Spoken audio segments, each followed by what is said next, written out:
Sean Sewell with the Engearment.com podcast. Super excited to have on my favorite guest, Pat Flynn, for like the 4,000th time. Welcome back, Pat. Yeah, didn't you say this was our 1 year podcast anniversary as well? It is. I look back and our second or third podcast was on March 25th today. It's also my wife's birthday. And so both memories Happy pop up. birthday. Thank you. Thank you. Awesome. Let her know. Yeah, her nickname is Hot Dog. I'll say Pat Flynn says happy birthday, Hot Dog. I'm not even going to ask about that, but that's Oh, it's a great. fun story. It's not as vulgar as it might sound, but well, you've seen the movie Hot Dog, the ski movie? No, I haven't. Mm-mm. Me neither. I'm aware of it though. So Okay. basically, the premise of hot dogging is like showboating or like showing off, right? Oh, I see. Yeah. Yeah, yeah. Our first trip to Costco, she carried almost everything into one trip. Now we don't live far away from where we park, and I thought it was, showboating. So I said, hot dog, and she told the story to her family, and that's how nicknames stick. Wow, there's a lot of great things about that. First off, have you had the hot dog at Costco? I have not. I've seen the line for it. Is it worth checking out? It's I mean it's incredible. It's like what, $1.50. It's a gigantic hot dog. It's very good. But secondly, I appreciate hot dog's attitude. I'm quite the same way, especially when it comes to bringing anything in from the car. I have a one trip rule. Really? Yeah, it doesn't matter how inconvenient or how ridiculous. I'm only going from the car to my house one time. That's it. Well, I'll let her know that she's definitely in the same vein as you. That's fantastic. It's like the loaded carry of all loaded carries. It feeds you, it loads the core, Right. effective, efficient. That's why we train the loaded carry. That's it. Oh, I dig it. Well, speaking of loaded carries, to credit Dan John for loaded carries, I just got done doing my group class. We did suitcase carry, rack carry, waiter's carry, Nice. and then the heartbeat carry. Ever do the heartbeat carry? Yeah, that's a great one, really. Yeah. Very much underutilized, in my opinion. Totally agree. Well, speaking of Dan John, I just got done listening to your last episode with him, and I really like one of the takeaways was the positive stress and the distress. Like can you speak a little bit about how you guys perceive that? Yeah, so the context for the gentle listener was we were talking about what were we talking? Was it fasting? I think it It was was, fasting, yeah. right? Yeah. Um, and a number of times people will say they don't fast because when they did fast, it was too much, right? It was too stressful, and it just caused them to go completely haywire, and they got hangry, and they almost killed their spouse, and like these terrible stories, right? And and I think this is a bad reason not to fast.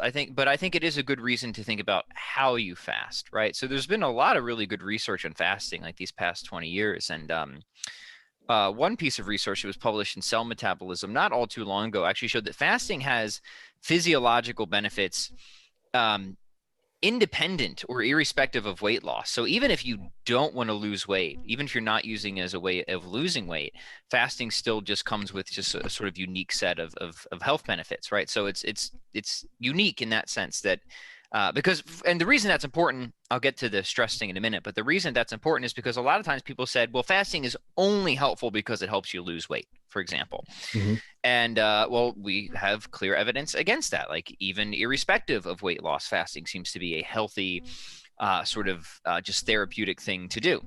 And part of that is because when done right, it is, to me, very similar to exercise in as much as it provides a eustress. And a eustress, simply put, is just a stress that if it doesn't kill you, it makes you stronger kind of stress, right? It's a stress that we impose a specific demand on our bodies. Our body responds to that demand. It adapts to the demand, and we experience benefits from it. We become more resilient, become harder to kill, we become healthier, we become stronger. So it's like exercise in a sense.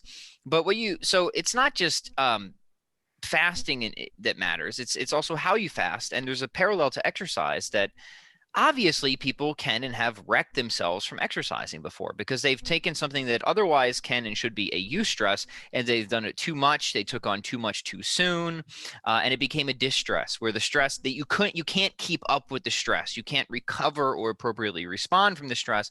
So then it starts to have overall negative implications, right? And most people associate this with overtraining and all the symptoms that come from that, but it can be more severe. I mean, people have literally worked themselves out to the point of death before. Now that's like the very far end of the extreme, but it drives the point, right? Like how you do something really makes a difference of whether or not that thing is a good stress or a bad stress. So that was the context of the conversation. I don't know if that answers your question or not. It does, yeah. And I think it's really important to we talk about this quite a bit about the virtues of stress, struggle. And I think there's a positive amount of stress. Like you said, exercise is a great example of that, or challenging your this muscle between your ears, those kinds of stresses. But obviously too much, like overtraining and ripping out parts of your body, getting injured, getting sick, run down. Yeah, there's a healthy balance. So Yeah. Yeah, and same thing with like, look, if you are already stressed from work, and by the way, how do you like the new call center headset that I have? It's like beeping in my ear. Is it beeping in your ear? I just want to no, make sure. Okay, good. All right, if it's just me, then we won't worry about it. you're gonna call. Someday we'll, yeah. I'm ready to take your customer service calls. That's awesome. So, all right, back to the point. If somebody already has a crazy stressful job, your boss is breathing down your neck over the project that has a huge deadline. The crazy's just stressful household. You've got a million kids. You're exercising really intensely. Your cat just died, and all these other things are just pressing in on you at the same time, where you're just you're kind of at your break point already. Mm-hmm. Probably, I'm not going to say that you should begin in a 24-hour, 3 times a week fasting regimen, because even if you could do that in other circumstances where that might be a eustress, now in combination with everything else, you've just taken on too much, right? Mm-hmm. So it's not. I want to like broaden the conversation too, because it's not even just how you apply the exercise or how you apply the fasting. It's also the context in which it is applied that matters, right? So even for the same person, just at different stages and seasons of life and in different circumstances, the way you apply something you could get a positive response for it in one season of your life and a very negative response at another season, just because of all the other factors that are pressing in or not pressing in. So yeah, I mean, just everything's connected and everything matters. And that was something we brought up in the conversation with Dan. Is well put too, and it's true. Like I've done intermittent fasting for a long time. Back in September, I was handling a lot more stress, and it didn't do me a favor, so I stopped doing it. Today, I'm still fasting right now, and it's 1 p.m. Mountain Time.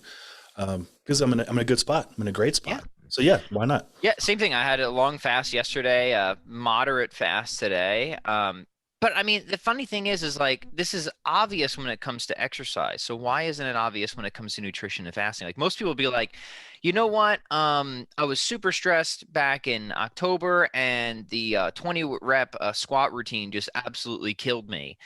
So now I've decided I'm never exercising again. It's like, you'd be like, what? Wait, what? No. Like maybe you just don't do that style of exercise for a while, but like surely there's some type of movement or exercise that you could do that makes sense for where you're at.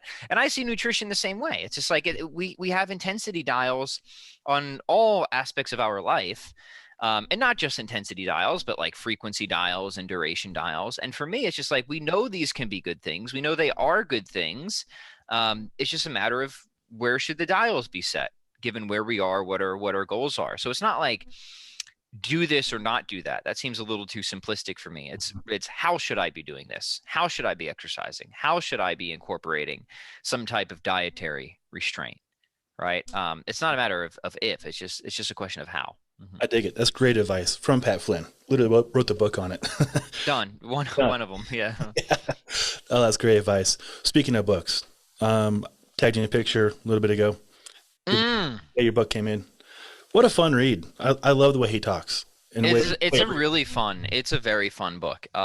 Yeah. And it's a great book. By the way, for people who are just listening, you were holding up the prized possession there of the original Russian Kettlebell Challenge by Pavel. I feel like I have helped sort of make that book cool again. Or I've seen a lot of people getting it after I've mentioned it a number of times, which I'm happy to do, because I think it's one of Pavel's best books, even though it's one of his earliest.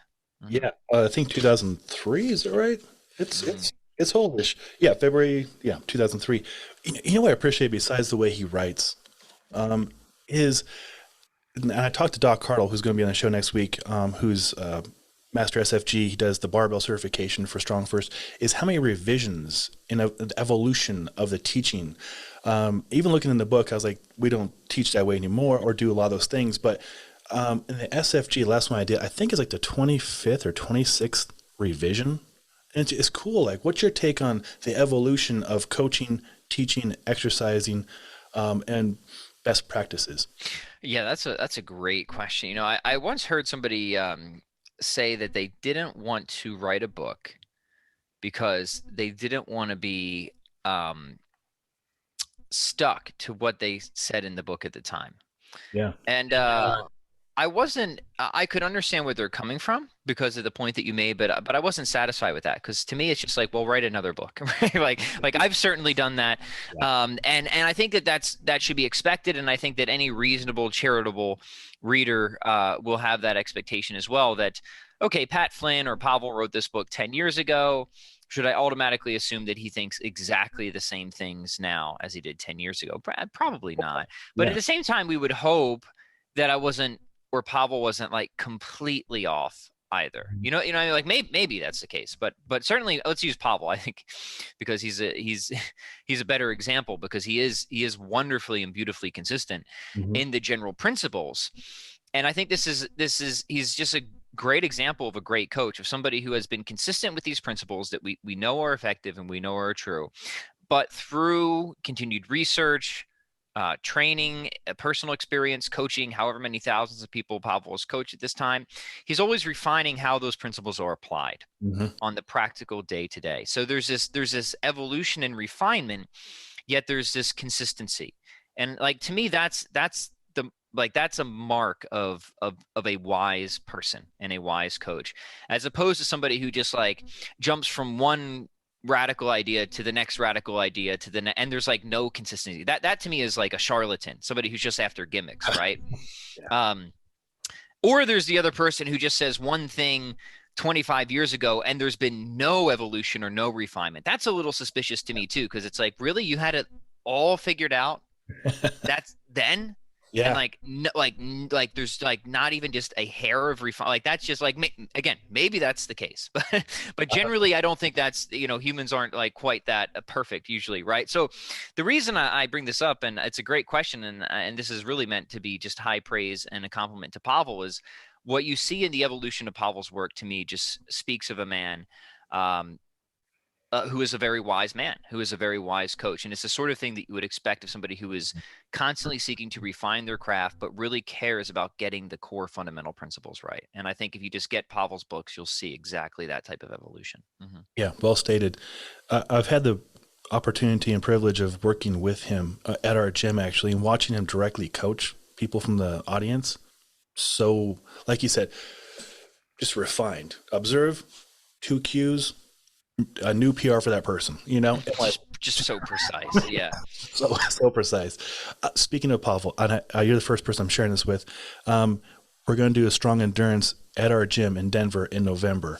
Pavel's going to be here. So if you're very cool. Denver and play N64, some GoldenEye, I'm just saying. Dude, I will bring the N64 down with you now, because I just, because you saw me post on Facebook that I just ordered one. And, so yeah, I'll have some time to practice. So you better be ready.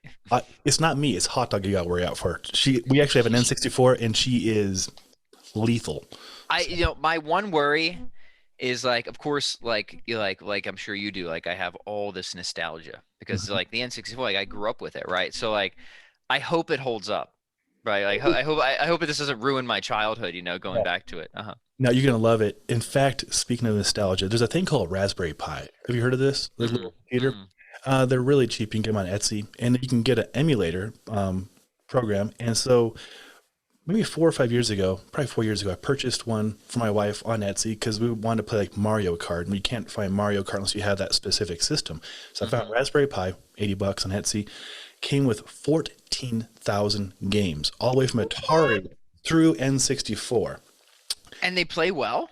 They play fantastic. There's like, the reason it's 14,000, it's not just English, there's Japanese, there's German, there's French. But still, let's call it 5,000 US games. You'll never play all those. No, that's 4,995 more than I know. Right. Yeah. It's speaking of nostalgia. When I first came in, we got a mini keg of beer. Had all my friends over. And we're just playing like dirt, enduro bike and all the old ones, Castlevania.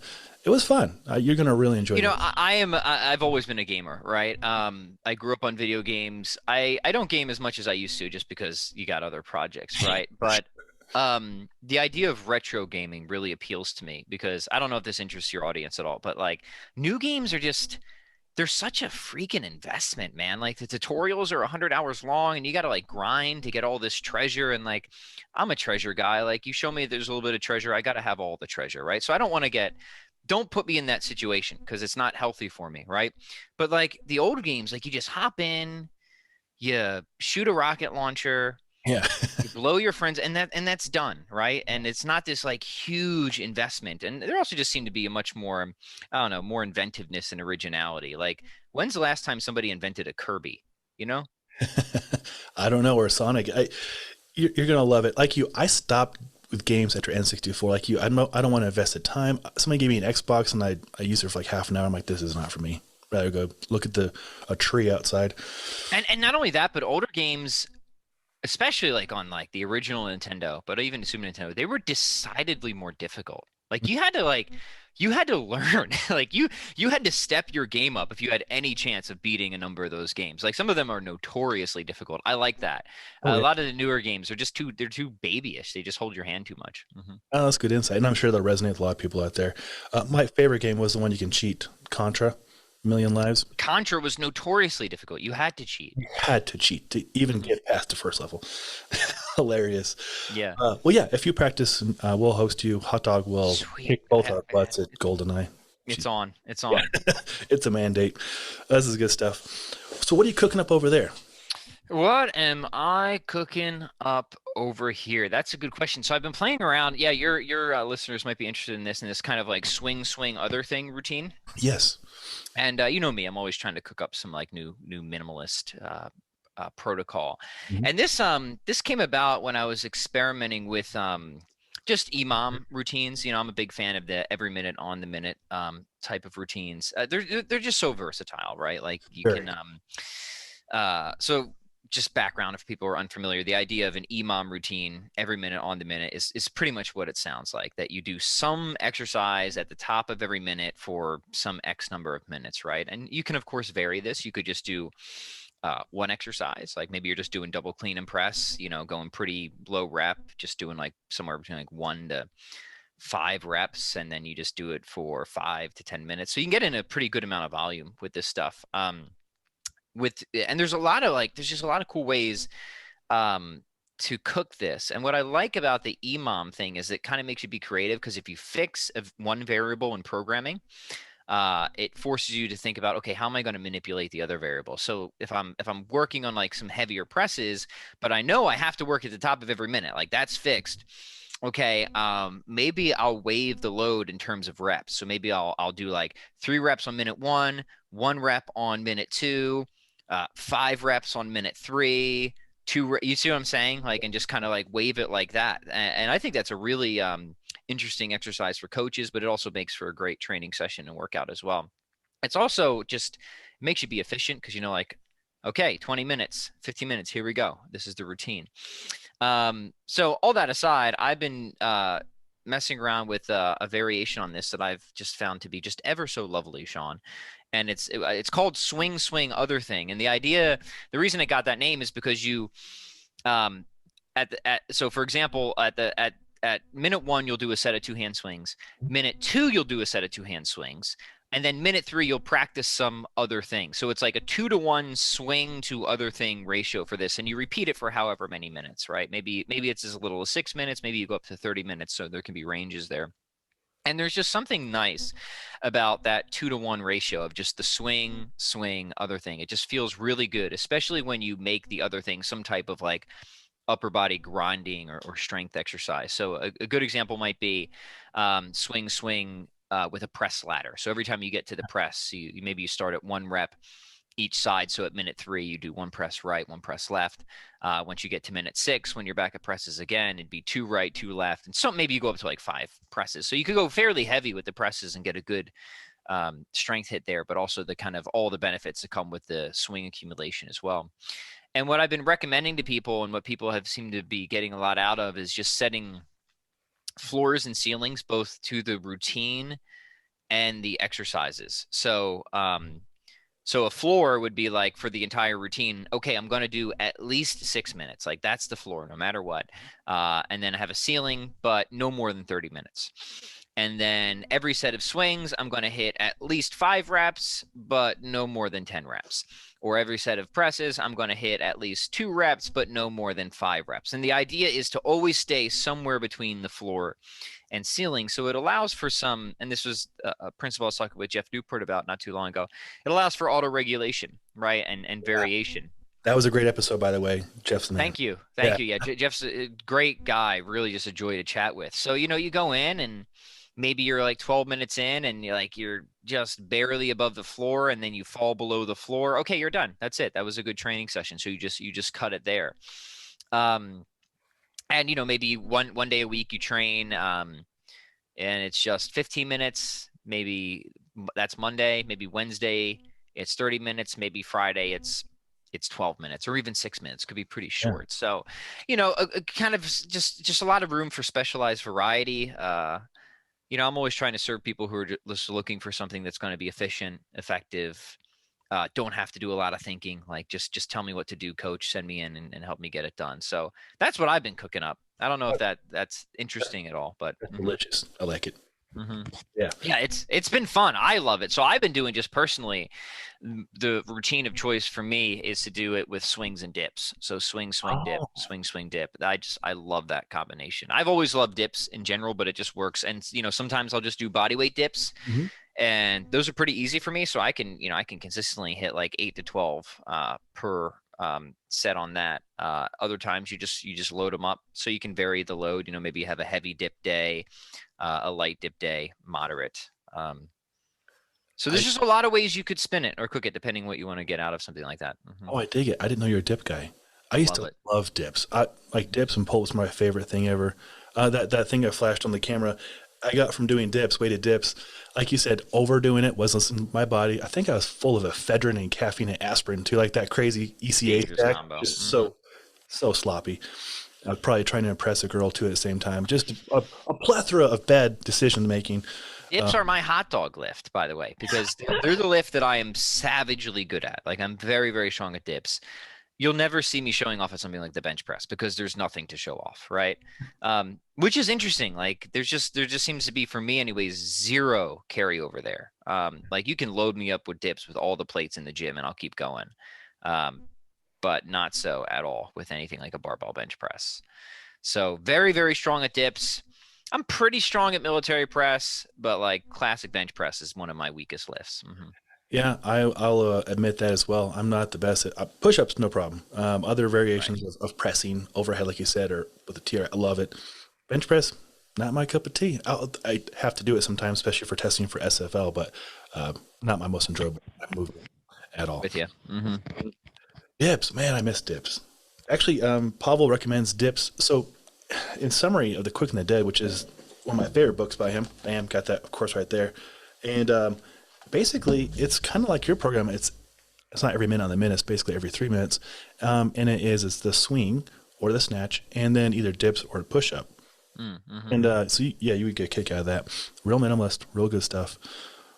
Yeah, push-ups like that's one of my go-tos where if the day just doesn't go according to plan, but I still need to get a workout in, swings and push-ups always a go-to. Mm-hmm. Dig it. Well, that's a really tasty program you're cooking up over there for sure. Yeah, man. What have you been cooking up? You know what? It's back to embarrassingly bad technique. I was revisiting my mountain fitness school. I was going to relaunch it, and I was watching me do the mobility drills, and I was like, because I went through flexible steel with Matthew Flaherty back in September, and I realized my form had opportunity. And I've put hundreds of people through that course, and I was like, you know what? I need to redo it. So I'm going to reshoot that, make it a mountain fitness school 2.0.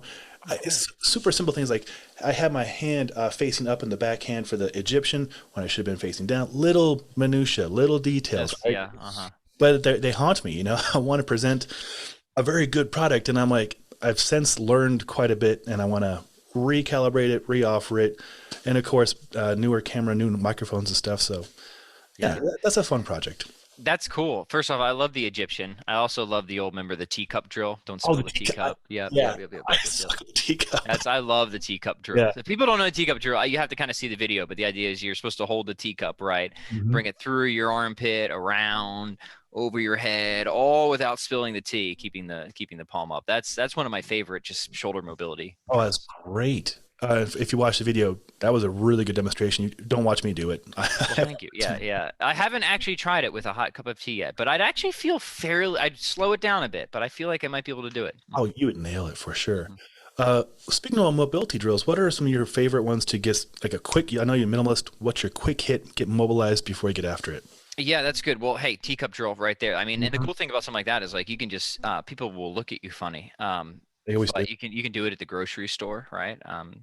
That's Yeah, the no, yeah. So what do I like? I like bottom of squat. Just squat sits are great, hangs are great, crawls are great. I think oh, those three things, and then add a little. So people ask me about like what's a good minimalist warm up. So I would say two things to that. One, have a good like kind of global activation warm up routine. I like some type of combination of jumping rope, just good, just stimulates you, right? Gets the heart rate up.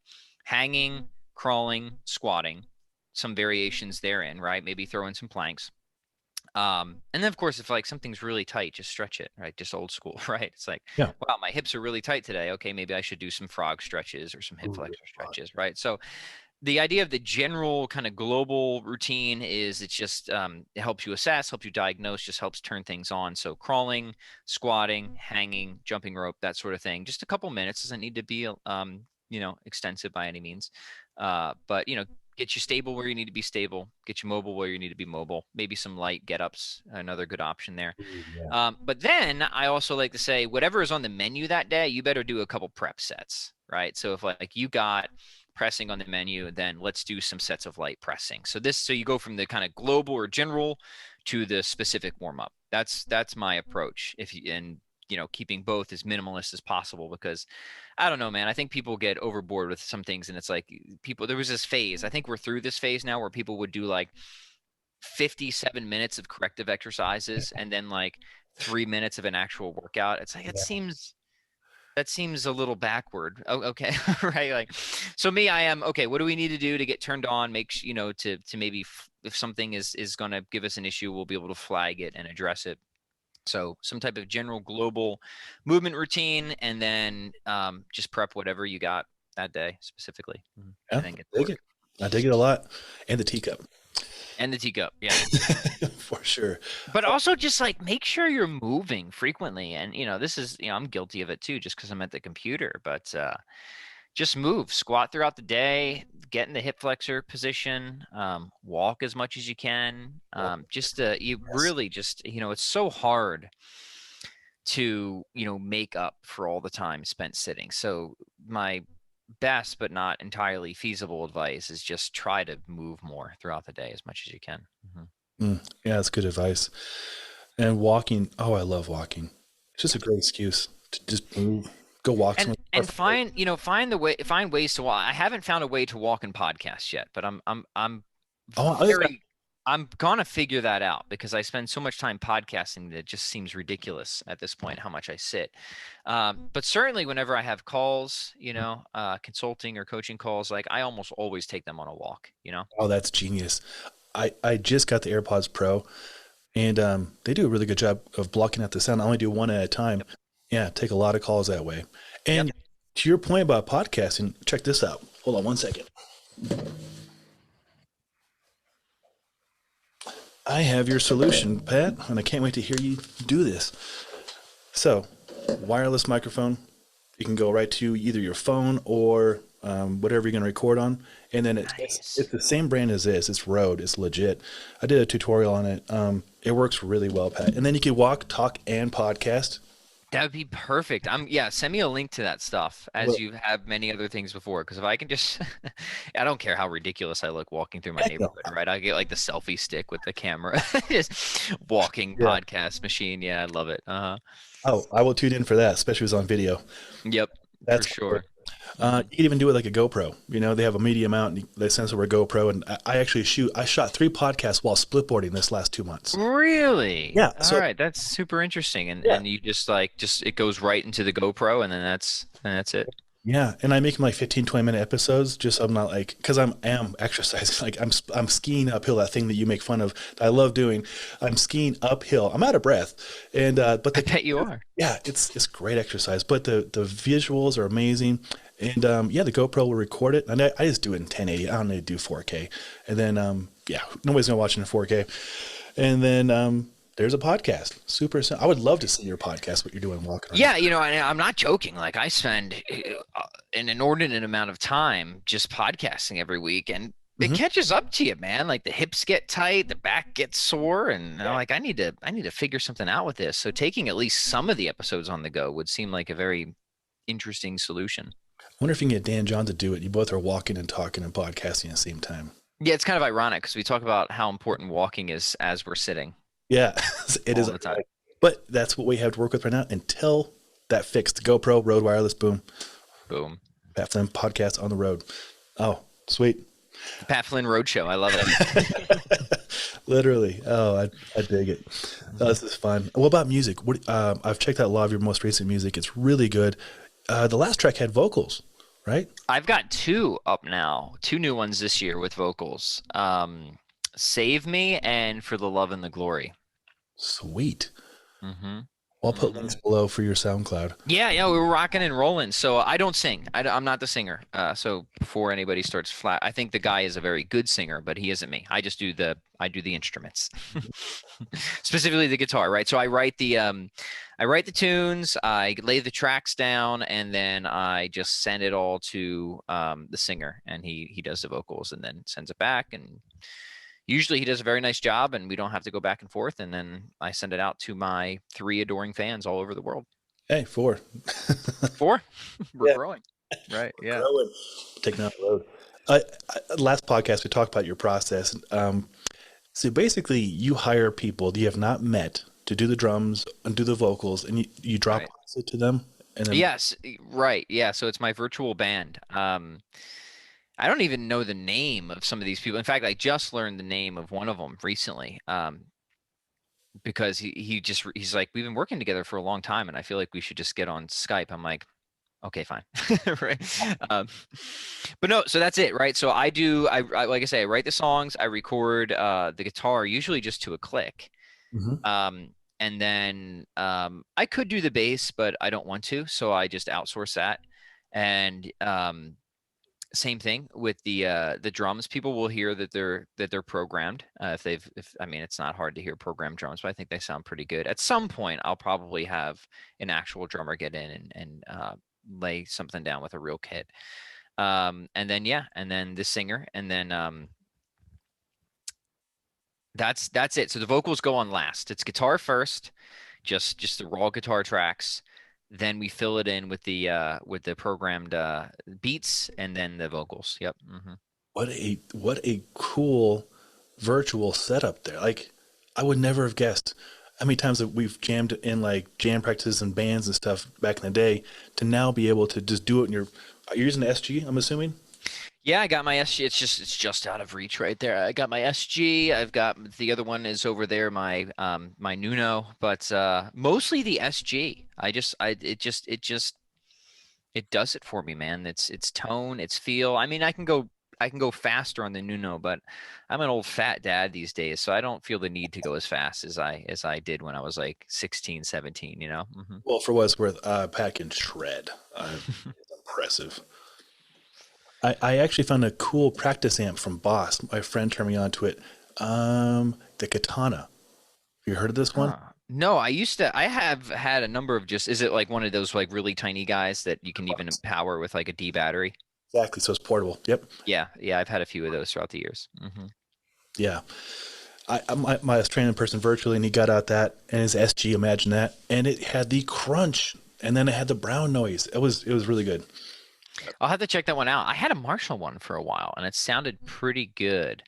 But then I realized I just don't really need it. You know what I mean?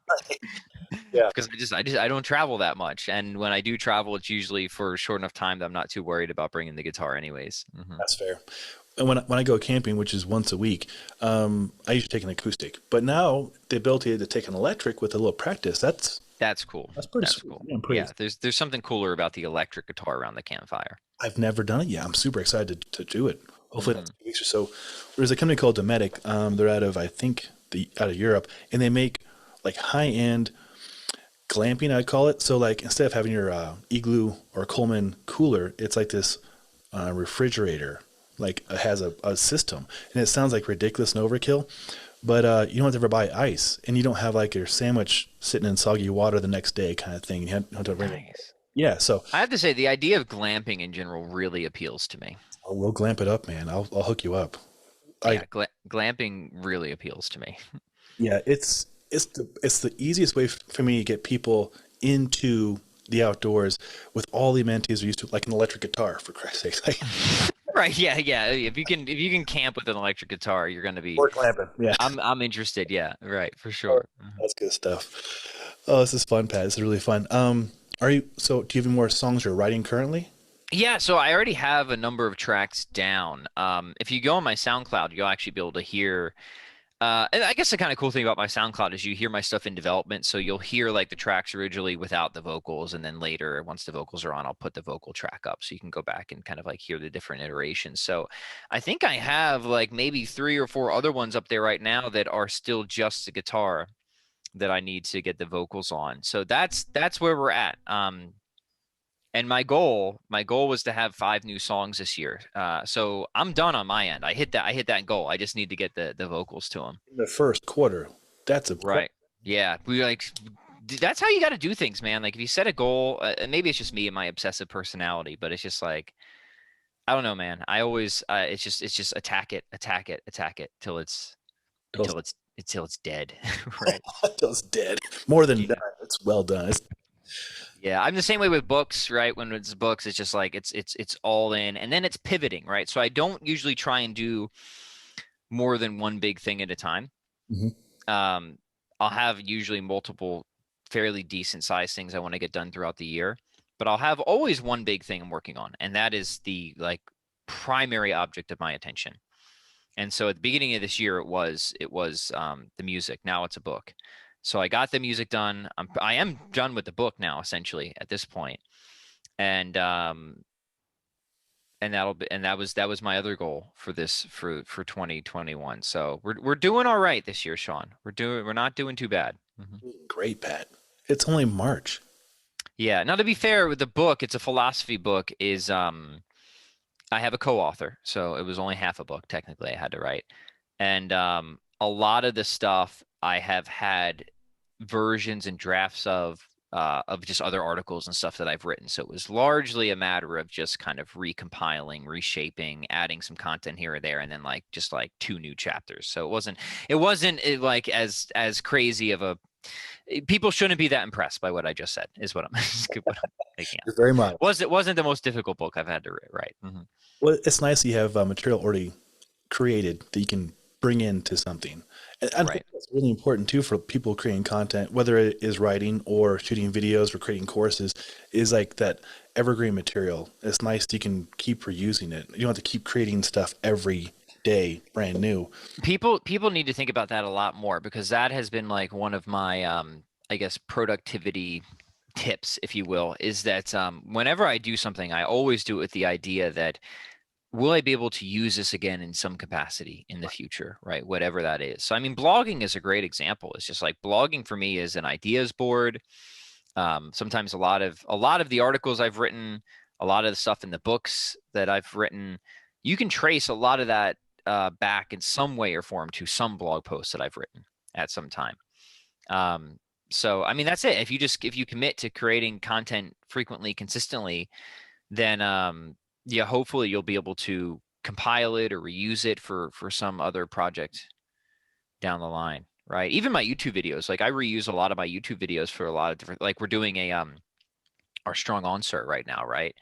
And one thing we do in that is we review techniques. So I just like literally pull up my old YouTube videos and I just record over them and dissect them from another angle. So I'm reusing content I already have, but adding something kind of new and interesting to it. That's very good insight right there. And let's talk about the strong arm certification. Sure. Please. I mean, I think I signed up for it a couple years ago. I was going to do it in person back in Philly with you, and it's cool. You're doing it. You're doing it virtually now, right? Yeah, this year, anyways. Wow, that's amazing. And when is it taking place? It's happening right now. We're in the middle of it. Oh I mean, my! not like this very second, but it's actually over. It's a little longer than a month now. So, we're taking what would be 3 very long days of in-person stuff, and now we've just made it a number of just online sessions and modules and stuff like that. So it's more spread out. Oh, that's a good way of looking at it. More digestible too. Right, 100%. Right. So yeah, we have a mix of live sessions, recorded training modules, lots of cool stuff. So yeah, we are literally probably about halfway through right now. Oh, that's so cool. Yeah, I good for you for doing that. That's fantastic. Um, this virtual world is so awesome how we can affect people remotely. And like you said, use stuff you already created that's of good content and good quality, repurpose it. And because I know a lot of people out there, every day they wake up, I got to create something new. I got to do something for Instagram or what have you. I'm like, Right. doing that and put it on YouTube. YouTube is the second biggest search engine.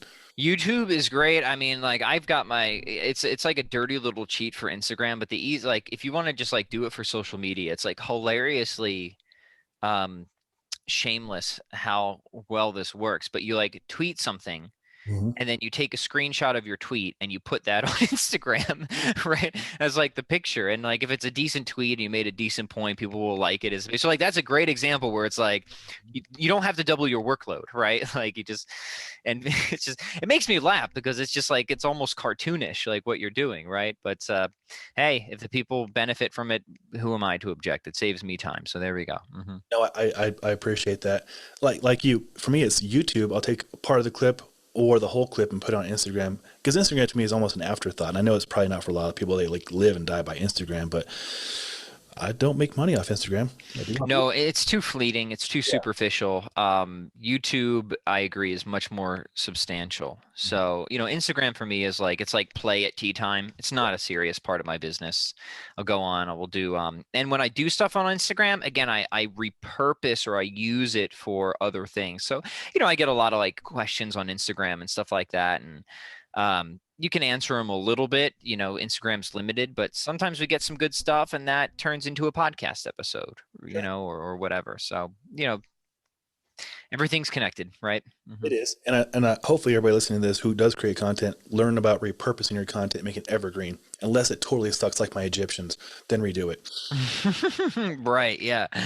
Yeah. There's some stuff that just can really, I'll give another tip for content creators out there. It's like, focus on creating at least a couple flagship things, right? Like a flagship video or a flagship article or a flagship podcast. And if you are an online marketer, then this can be a very wise strategy. Flagship meaning like very high quality, it presents your brand well, it's gotten good response from the audience, and then just advertise the crap out of it, right? That's what I do. So I've got like, I don't know, maybe 5 to 10 different like flagship things that I think, okay, if somebody lands on this and they've never heard of me before, they're going to get a good presentation of what my brand is, and they're probably going to know pretty quickly of whether or not they want to hang out with me for longer. Yeah. And I just advertise those flagship episodes, videos, podcasts on mostly Facebook and Google and stuff like that. But that's an idea where just something can kind of be useful in perpetuity, right? So rather than just creating new content all the time, just focus on creating some really good pieces of flagship content and then advertising it to relevant people. Oh, that's very helpful advice. And coming from Pat Flynn, that's big. So take heed, do that. That's great advice. Pat, is there anything else you want to cover? This has been a ton of fun, man. Ton of fun. I'm looking forward to the Golden Eye tournament. That's gonna be important. That's gonna be mega. Oh yeah. And But other than that, man, it's always a joy chatting with you. And I hope that the gentle listeners get some good, decent, usable ideas from these conversations. oh, they always do. I get such good comments and feedback from this via email, via text, even on YouTube. People comment. So No, it's very helpful. That's why I keep having you on. Great. I'm always happy to do it. And if people play around with the swing other thing routine, I'd be very interested to hear what they come up with because I'm having people comment and email me of their variations on that. So I'd be would love some feedback. Oh, I dig it. This morning I did swing, and then waiters carry, overhead carry, if I call it, and then after the fourth or fifth round, I did swing, push up. Real simple. That's sweet. That's awesome. Yeah. So swing, carry it, swing, carry it. Love it. It's beautiful. Yeah, you're the man, Pat. Well, thank you for your time. And Pat Flynn, Chronicles of Strength on Instagram and website Chronicles of Strength. He's on Amazon. He's got like 4,000 books he's written so far, and they're all good. I have at least half of them. So get practicing N64. I'll let Hot Dog know that she's got some a strong competitor coming this way. Coming up. Always a joy, Sean. Thank you so much. My pleasure. And Engearment.com podcast listeners, viewers, all you guys, leave some comments. Ask some questions for Pat for the next time. And until next time, take care.